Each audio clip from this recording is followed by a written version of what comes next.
ভাৰত গণতন্ত্ৰ নে জোৰ জুলুমৰ ফল? নৱগঠিত ভাৰতত অসমৰ অৱস্থান ক'ত?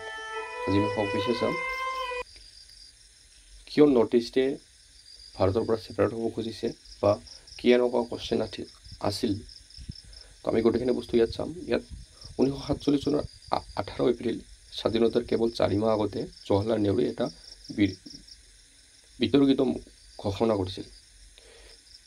যিকোনো ৰাজ্য যিয়ে ভাৰতৰ সৈতে সংযুক্ত নহ'ব বিচাৰে তাক শত্ৰু ৰাষ্ট্ৰ হিচাপে গণ্য কৰা হ'ব। এই বক্তব্যৰ পিছত কেৱল 4 মাহৰ ভিতৰত 560খন ৰাজ্য নিজৰ শতাব্দী পুৰণি ৰাজত্বক ভাৰতৰ চৰকাৰে হস্তান্তৰ কৰিছিল।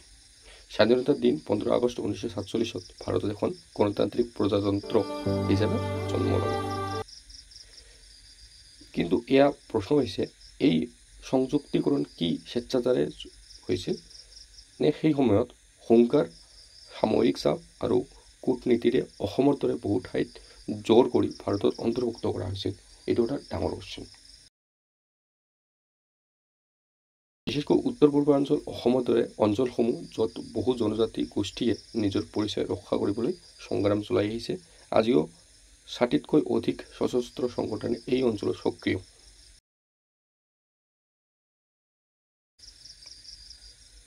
অস্থিৰতাৰ মূল কাৰণ কি?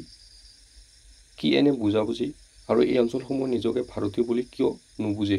এনেকুৱা ধৰণৰ কুৱেশ্যন কিয় হৈ থাকে? যেতিয়া আমি চীনৰ তিব্বত অধিকৰণক সমালোচনা কৰোঁ, তেন্তে এই প্ৰশ্ন উঠে, ভাৰতক কি তেনেকুৱা কাম কৰিলে?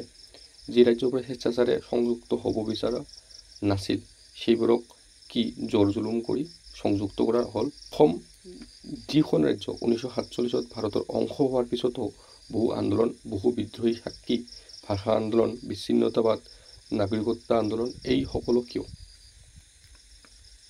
এইখিনিতে সুধিবলগীয়া হৈছে, ভাৰতীয় হোৱা এই সিদ্ধান্ত কি স্বাভাৱিক আছিল নে ইতিহাসৰ ওপৰত জোৰ দিয়া হৈছিল?